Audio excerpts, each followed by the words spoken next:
Hi, I'm Miss Amber, and welcome to your English 12B live lesson for today. Now, today our lesson is actually fairly short. It's on Emily Brontë, who is one of the writers of the Victorian age, and we're just going to dive right into it. So I'm going to get to screen sharing. So this lesson starts off with the Brontë family. So we get background on all of the family here. So their parents, Patrick Brontë and Maria Branwell, had 5 daughters and a son. So their 5 daughters' names are Maria, Elizabeth, Charlotte, Emily, and Anne. And then they have one son whose name is Patrick Branwell. Now, the most important of these siblings is Charlotte, Emily, and Anne, because they are the ones who went on to write novels that we know and recognize today. Maria and Elizabeth, unfortunately, died due to tuberculosis infection, and their mother passed away due to cancer. So really, Charlotte, Emily, and Anne are the 3 that lived a long enough life to write stories. Their son, Patrick, also survived, but he's not a writer, so he's not featured here today. So basically, the background they give you here is that the father of the Brontë family was a parish priest in northern England in the Yorkshire region. And he pretty much made his daughters stay in a room to themselves during the day while he did work in a separate room. So they had a lot of time to read books. They were part of the landed gentry, so they owned land.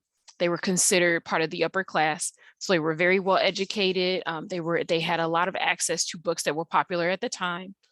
And that helped shape them into the writers that they ended up becoming.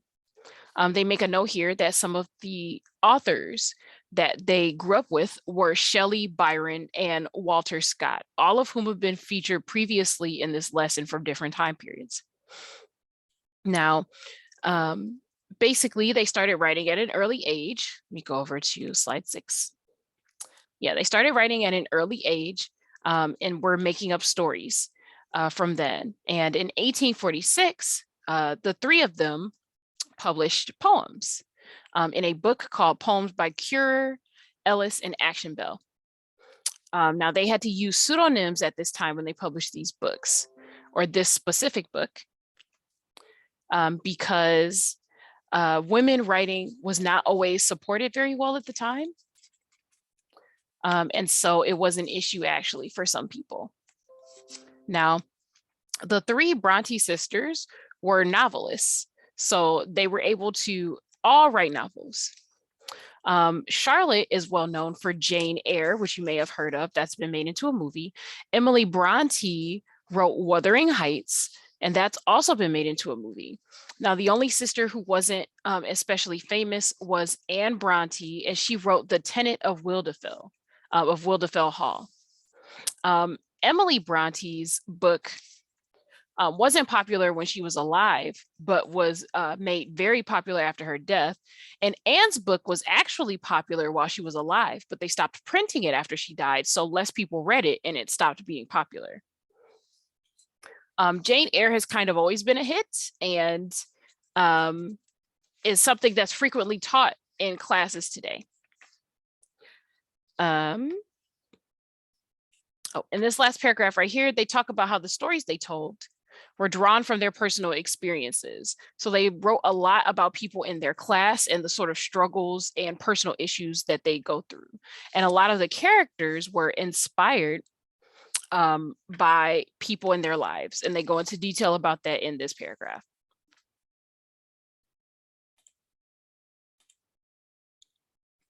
Now on slide 8, that's when they start going into Emily Brontë. She's the person whose work, Wuthering Heights, we're going to be taking a look at today. So they give you some background on her. Now they tell you that she's the 5th child in the family. So she's definitely one of the youngest. And they give you some background on her life, where she went to school and things like that. And then at the bottom, they talk about Wuthering Heights, which was published in 1847. And she didn't want to publish it at first. She had to be persuaded by her sister Charlotte to publish it.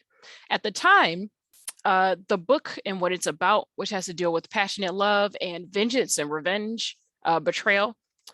These were things that people didn't really appreciate in Victorian society because it was kind of close to sinning and not doing things the way you were supposed to.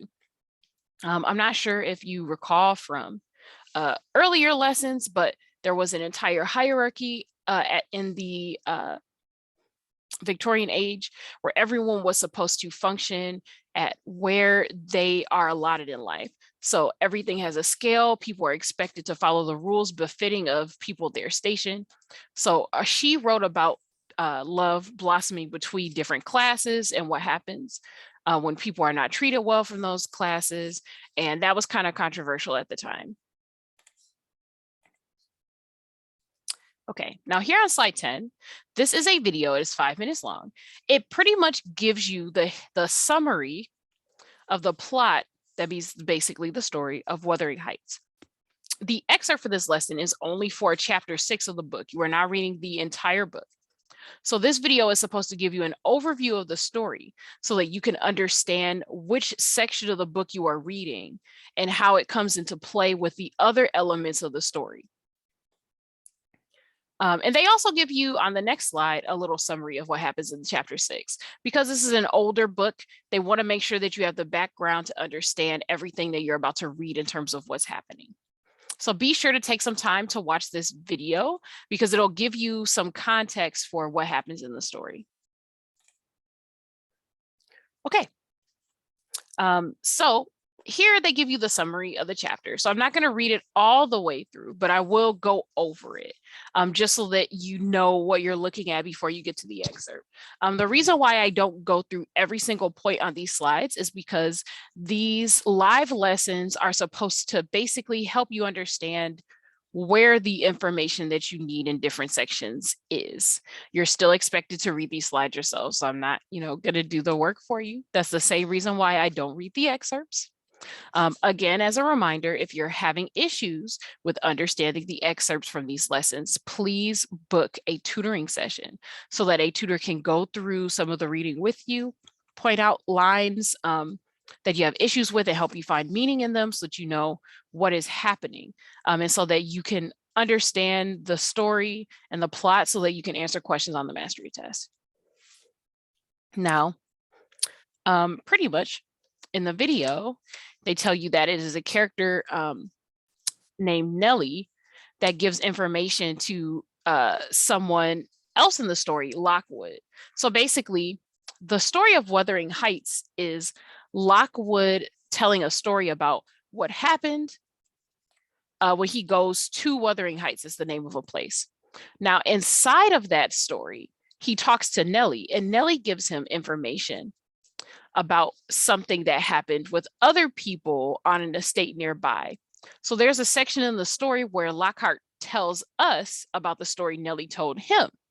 And when he does this, the story lets Nellie take over as the narrator or the person telling the story. So when this happens, the whole way that the story is being told changes because Nellie obviously tells stories different than Lockwood would. Now, in chapter 6 specifically, Nellie is telling Lockwood about when Hindley and his wife came to Wuthering Heights to attend his father's funeral. So while this is happening, Catherine and Heathcliff spend time together on the moors of Wuthering Heights and venture into a nearby manor, which is Thrushcross Grange. Basically, they get caught and Heathcliff is sent back to Wuthering Heights. But during this incident, Catherine got bitten by a dog, and the people from Thrushcross Grange, where they were adventuring, hold her back so that they can treat her wounds. The dog only attacked her because she was scared of it and they were running away. So this event is very important in the story because it allows Catherine to meet the man that is going to become her future husband, and she gets to see what high society life is like in the Linton house, which is Thrushcross Grange. Now, if any of these names or places sound unfamiliar to you, that means that you didn't watch the video from slide 10 and you need to go back and watch that because the summary of this book is actually important. Alrighty, so then we move on to some formal traits of Wuthering Heights. So they basically get into the structure and what makes this such a important book and storytelling device over the years. So it's got a lot of traits from Gothic novels, even though it's not quite a Gothic novel itself. So they give you a list of things that it shares in common with Gothic novels. So they give you eerie settings, supernatural presence, madness, revenge, death, and mystery. It has all of these things. And they compare it to Mary Shelley's Frankenstein. And it's similar to that book in these ways. So the eerie setting is supposed to make you feel awe. That basically just means that they associate a lot of emotions with the estate and the locations that take place in this book. And that's pretty much what they go into detail with in this slide. Now, they talk to you about what Wuthering Heights is like. It's described as rough terrain here, and boggy marshes. Is also described as wild, desolate, and dangerous. Now, Gothic stories usually will tell you what kind of place the story is taking place in to help set the scene. Similarly to how, for example, at the beginning of a horror film, they show you like the expansive land or the rundown house or any number of things that's supposed to set the tone. Gothic novels are what started that. The place is supposed to echo or remind you of the emotions that the book wants you to feel. Let me move myself up here so it's a little easier to read. There we go. So the story of Wuthering Heights is tempestuous. So that means it's rough. There's a lot of ups and downs. But they mention Catherine and Heathcliff's star-crossed love. So basically, in the beginning of the story, and I mean, you should know this already if you've watched the video. I'm only going to go over just a teensy bit of it. Catherine's father brings Heathcliff to Wuthering Heights because he's an orphan. Heathcliff is of the lower class, and Hinton, one of the people who live with Catherine's father's estate, treat him badly. And Catherine's mother also treats Heathcliff badly just because of his class, just because he's a lower class than them. So Heathcliff grows up to be very angry and temperamental because of the way that he's treated. And he falls in love with Catherine while they're children. And that's a difficult thing for them because, one, he's from a lower class and they're not supposed to fall in love with each other. But on top of that, because of the treatment that he suffers, he becomes cruel-hearted and vengeful. He just kind of turns into the treatment that he receives and decides that he just is going to play into it and be the sort of person that everyone is expecting him to be. While he's doing that, he's pushing Catherine away because Catherine needs someone reliable that she can be with. She wants someone who's able to push themselves up into the gentry and be like an upper class person because that's the life that she wants for herself. Heathcliff proves over time that he's not able to do that. So she chooses someone else. And even though that happens and Heathcliff feels betrayed, he still pretty much loves her. And at some point in the story, he ends up communing with her ghost, which is a supernatural element that also has to do with the Gothic novel. There's a little bit of spirituality in here, a little bit of magic. So that's the similarities that this book shares with the Gothic novel.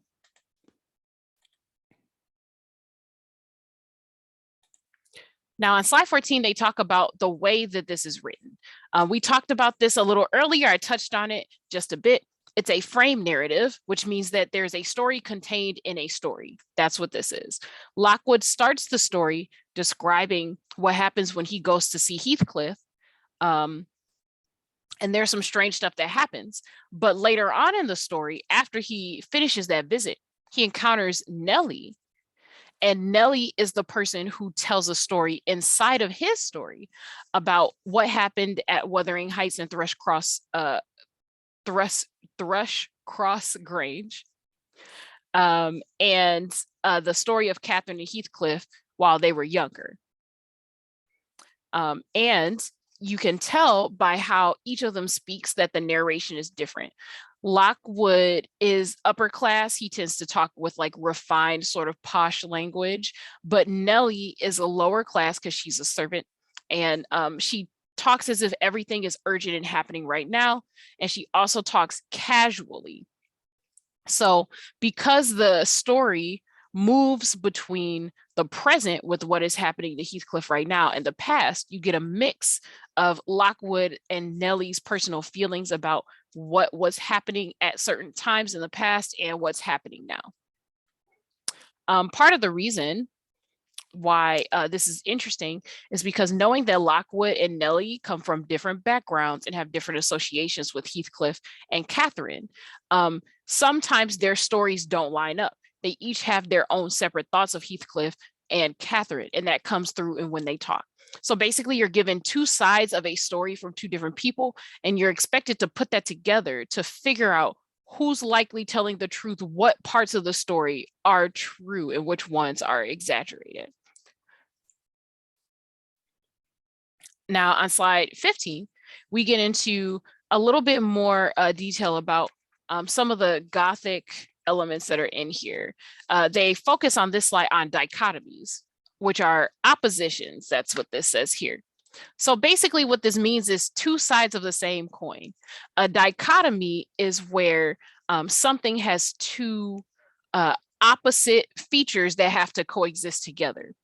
So the two sides of the same coin is an example of that. Here, the thing that separates Catherine and Heathcliff when they're younger is their social status. But they are so in love with each other and so passionately in love with each other that they definitely seem in tune to what each other wants. They definitely are passionate about each other. And they are basically two sides of the emotions that run for if you're in a difficult situation like that. So the long story short really is that they are both in love with each other, but they can't be together. So Catherine represents the sort of calm acceptance of that, of knowing what you want, but also knowing what is best for you in the long run. And Heathcliff represents basically the sort of fighting spirit energy from that sort of passion. Catherine is the I love you so much, I'll let you go because we wouldn't be happy together the way I want to be, even though I love you so much. And Heathcliff is like the no, we're going to make this work, even if we have to fight the whole world for it. That's what they're supposed to represent. And a lot of the different parts of the story are broken down into two halves of the same whole in this way. So the example that they give you in this slide are the two manors and the people who are in them. Wuthering Heights is dark and gloomy. It's wilderness of the moors. So we were talking about the wild and dangerous bog and like swamp area. So that's Wuthering Heights. And that's basically where Heathcliff ends up staying. Catherine also grew up there. But where she ends up is Thrushcross Grange, that place that she was in when she was younger and she got attacked by the dog. Once she actually saw them for the first time, she saw the family that lived there, the Lintons. She saw the high society and she was like, dang, I want that. And I can't have it with Heathcliff because he's too wild and emotional. He gets too offended too easily. And he hates the landed gentry, which is exactly what I want to become. I want to be able to get to that point so that I can help him push himself up. Maybe if I can get there, I can help him realize that he doesn't have to be this awful person that everyone keeps pushing him to be. So what she ends up doing is marrying a guy named Edgar Linton. So he's from the family of that nice manor that she ended up staying at for a little while.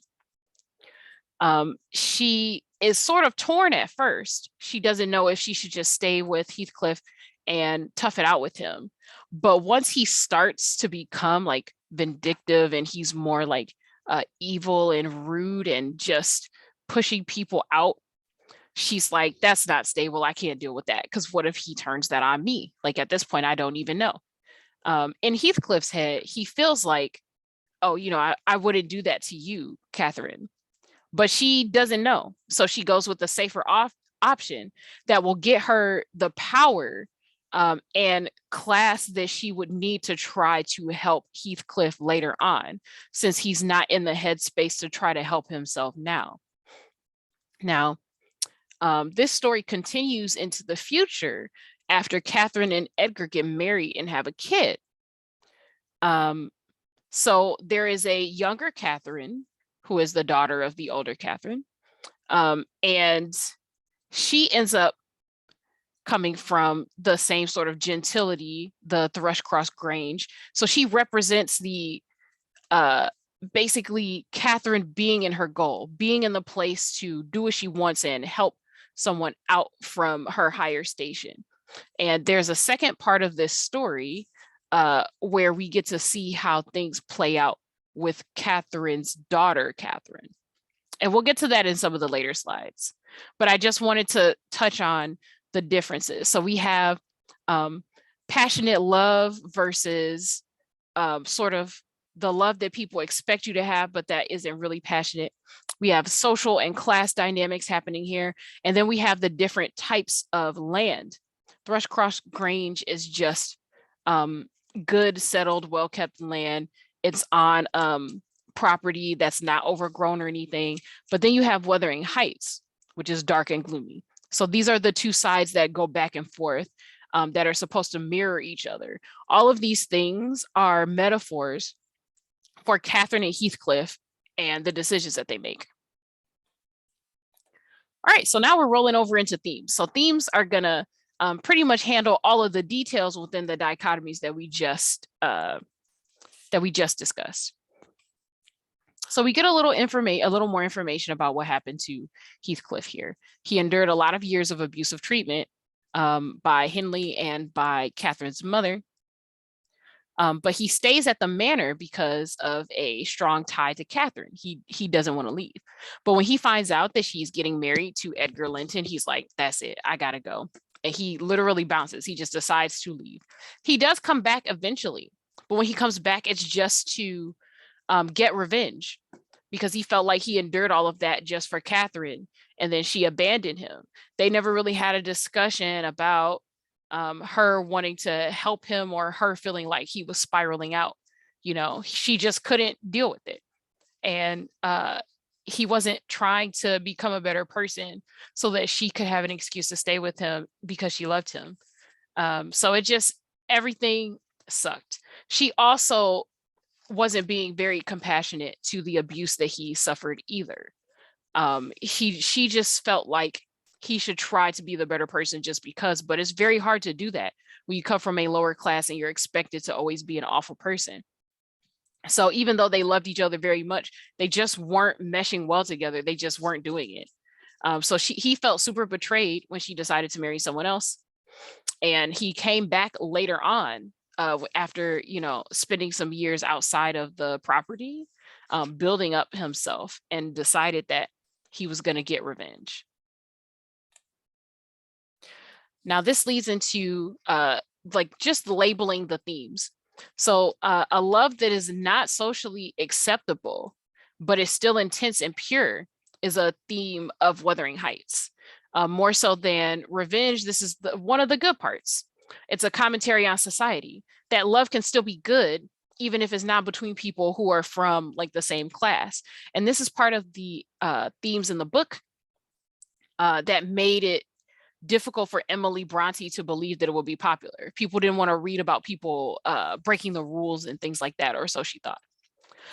So she spent a lot of time in this book showing how passionate the love was that Catherine and Heathcliff had, but how doomed it was, not just because of the social codes, that's hard enough, but also self-destruction just because Heathcliff wouldn't be able to control how badly they would be treated, you know, and his reaction to it. Also, different types of love is a theme in this book in general. So they go over the love that's not socially acceptable but still intense, and they go over the love between Catherine and Edgar Linton, which is superficial. So it's proper and socially acceptable because they're both part of the landed gentry, but it doesn't have the same passion that she has with Heathcliff. Now, if this sounds familiar to you, it's because it is. This is the book that pioneered that sort of plot. And we see that a whole lot when it comes to like romance novels and things like that these days. There's always, oh, this is, you know, so wrong, but it feels right, you know, kind of thing. And this is where those sort of books started.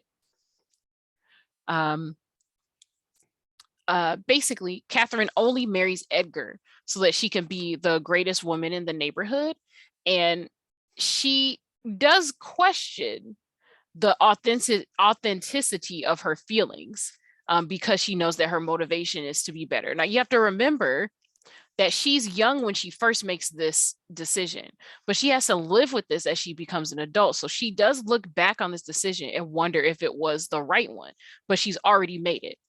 You have to remember when you're landed gentry, you only have like what your husband has. And if you're not married, you only have like what your father has or your nearest male relative. So not only is this a question of survival for her, but it's also about who and what kind of person she wants to be. She wants to be part of the landed gentry, but if Heathcliff hates that class so much that he wants to be the opposite of that, she'll never get what she wants. And he's not willing to compromise because of all of the things that he's been through. And it just gets worse after she makes her decision, obviously, because he just leaves. Now, when Heathcliff comes back, he also has a son. He has a kid as well. And basically, Heathcliff's son is someone that he uses as a pawn. Heathcliff basically wants to force his son to marry Catherine just because he feels like that would be the just revenge for the love that Catherine denied him. But the younger Catherine just isn't into Heathcliff's son at all. And she's like, yeah, that's a no. Mm-mm, mm-mm. But she ends up finding someone else who's not necessarily part of the landed gentry, someone named Hareton. And they have more passionate love, even though they're not part of the same class. So they end up making up for the love that the older Catherine and Heathcliff weren't able to have. And the two of them getting together at the end of the book is supposed to represent like a well-rounded circle of life to the Heathcliff-Catherine romance. Things were too messed up for them. So the younger generation had to basically fix those vibes and repair the hurt by making the decisions that were best for them and trying to make sure that they satisfy as much as possible what society would support. Basically, they close out all of the revenge cycles and things that have happened at Wuthering Heights. It's left up to the younger generation. Linton is basically, Linton is the name of Heathcliff's son. So he hated the Lintons so much that he named his son after them to make him a pawn to be used in his scheme, which is really messed up. But he's, you know, kind of sickly. He's not especially interested in Catherine. He's just trying to do what his father has been telling him to do and what his father's taught him to do. So by Catherine actually marrying who she wants and not playing into or being duped into revenge just because Heathcliff is upset about things that happened when he was younger, sort of kills the animosity and the evil energy between Wuthering Heights and Thrushcross Grange.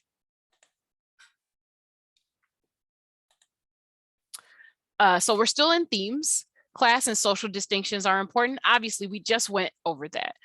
Certain people are not expected to marry each other because they're part of different classes.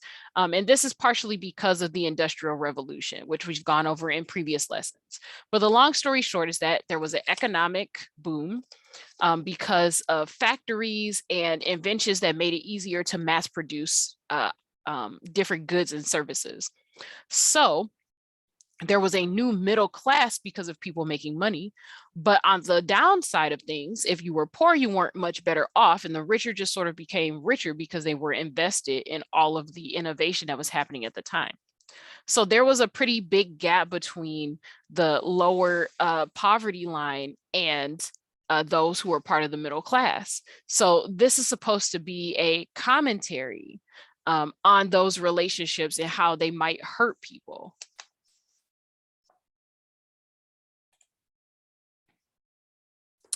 Okay, now here they go over, like some more of the plot in terms of the differences in social status and how they affected Catherine and Heathcliff. Now we definitely talked about this already. This is just about Catherine deciding that she decides that she likes Edgar and likes him enough to marry him. It's something that she questions later, but she's not sure about in the moment. Or at least that she doesn't realize that she should doubt herself in the moment is what I mean.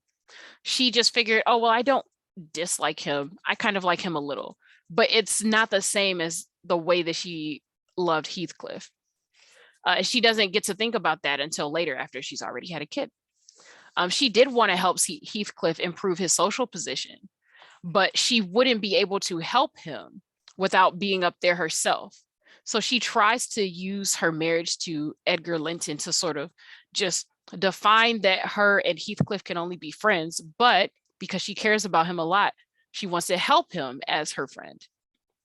Because with them having gotten along when they were kids, she knows that he's capable of being a loving person if he chooses that.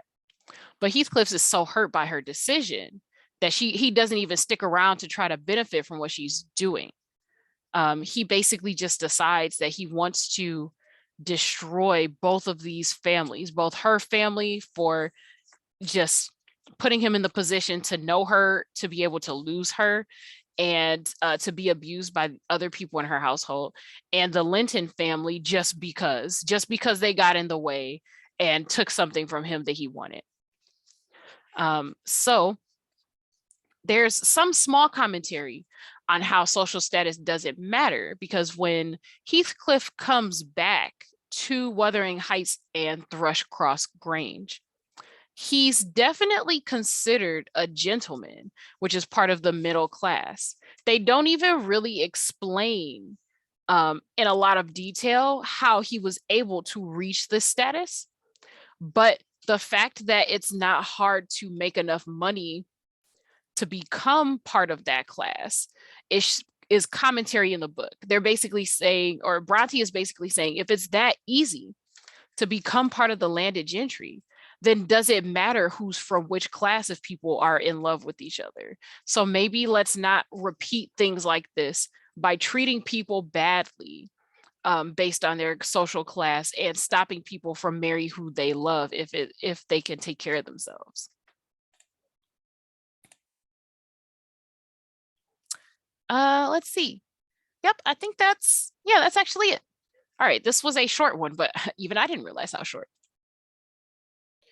Okay, so just as a reminder, as per usual, if you are having issues with understanding the excerpt, please book a tutoring session. You can contact your mentor or advocate to get that information. If you just need a quick question answered on this, you can email the english@atsedu.net email and we'll get back to you ASAP. And you can also visit the help desk if you have a quick question as well. Help desk is open from 11 to 3 from the morning until the afternoon. And there's usually a link to help desk in your weekly newsletter that you guys get. If you're having trouble with finding the help desk, you can also ask your mentor or advocate for that information as well, and they'll be sure to give it to you. All right, that's it for me today. This is Miss Amber signing off, and good luck with your English class.